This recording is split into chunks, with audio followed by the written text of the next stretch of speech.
What's up everybody?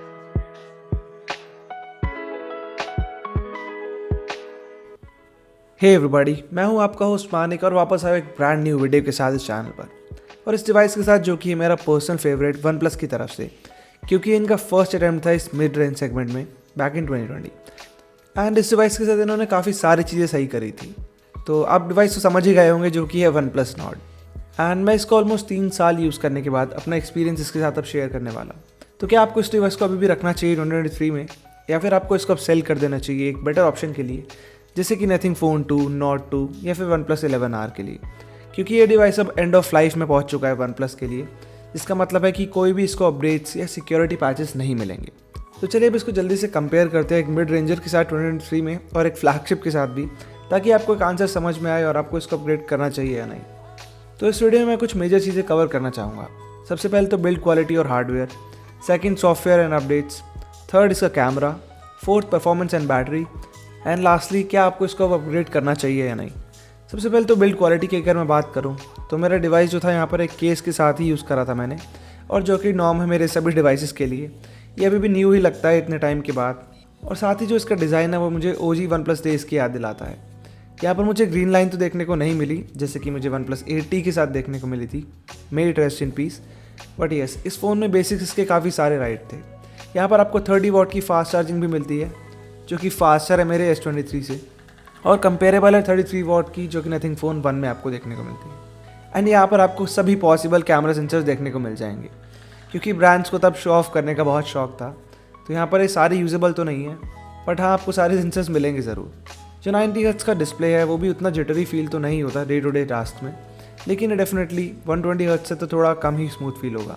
Anyways, अगर मैं benchmark scores की बात करूँ तो फ़ोन 1 पर इसका गीकबेंच स्कोर है almost 805 in single core and 2924 है इसका मल्टी कोर स्कोर, जबकि इस OG नॉट का स्कोर है अराउंड 613 सिंगल कोर में एंड 1791 है इसका मल्टी कोर स्कोर। काफ़ी ज़्यादा डिफरेंस है मल्टी कोर स्कोर में। इस फ़ोन 1 का Antutu पर स्कोर है अराउंड 5,11,000 पॉइंट्स, जबकि वन प्लस नॉट का स्कोर है अराउंड 3,94,000 पॉइंट्स। तो ये सब कुछ ऑन पेपर ही है और आपके रेफरेंस के लिए है, और रियल वर्ल्ड में इसका ज़्यादा इन्फ्लुएंस तो नहीं होगा। बाकी अगर मैं सॉफ्टवेयर साइड ऑफ थिंग्स की बात करूँ तो यहाँ पर ये डिवाइस रन कर रहा है Exynos 12 पर, एंड इसको भी इसका लास्ट अपडेट मिला था विद अक्टूबर सिक्योरिटी पैच। और मुझे लगता है इस डिवाइस का बेस्ट एक्सपीरियंस तो Exynos 10 पर ही था। तो अगर आपको सबसे ज़्यादा अच्छा एक्सपीरियंस चाहिए तो उसी पर आप जा सकते हैं, क्योंकि अब UI और एनिमेशन उतना ज़्यादा स्मूथ तो नहीं फील होता है इसमें, और अभी स्टॉक एंड्रॉइड से तो बहुत दूर जा चुका है, जैसे कि आप डिफरेंस देख ही सकते हैं। Exynos और ColorOS जो है वो बहुत स्मूथ है डे टू डे थिंग्स में, और बंच ऑफ फीचर्स जो है यहाँ पर आपको काफ़ी अच्छे भी मिलते हैं। तो लुक्स वाइज ये फार फ्रॉम स्टॉक है, लेकिन लुक्स टोटली सब्जेक्टिव होती हैं और कुछ लोगों को ये पसंद भी आता होगा, पर ये प्रीटी मच यूजेबल है और आपको सारे अपडेट्स यहाँ टाइमली मिल ही जाते हैं। But unlike old one plus, अब हमें मोस्टली सिक्योरिटी पैचेस ही देखने को मिलते हैं। बाकी अगर मैं नॉट की बात करूँ तो आप इसको कस्टम रोम्स के साथ यूज़ कर सकते हैं 1 या 2 साल के लिए, और ये आपको स्टॉक लाइक एक्सपीरियंस ऑफर कर देंगे बिना कुछ एक्स्ट्रा स्पेंड करे। और ये रहा उस पिक्सल एक्सपीरियंस रोम का कार्ड जो कि आप फ्लैश कर सकते हैं अपने डिवाइस पर। डे टू डे परफॉर्मेंस में इस फ़ोन की परफॉर्मेंस अभी भी सही ही है। यहाँ पर आप कुछ भी चाहे कर सकते हैं इस फ़ोन के साथ, दो यहाँ पर आपको ऐप ओपनिंग टाइम थोड़ा सा ज़्यादा देखने को मिलेगा, स्पेशली इस हाइब्रिड Exynos पर। जो एनिमेशन है वो थोड़ी स्लो फील होती हैं पहले के मुकाबले, और डिवाइस में वो स्मूथनेस थोड़ी कम है। जैसे कि आप देख सकते हैं फ़ोन 1 पर काफ़ी ज़्यादा डिस्प्ले स्मूथ फील होता है, और एनिमेशंस भी यहाँ पर पिक्सल 4a में थोड़ी बेटर फील होती हैं इसके मुकाबले इवन।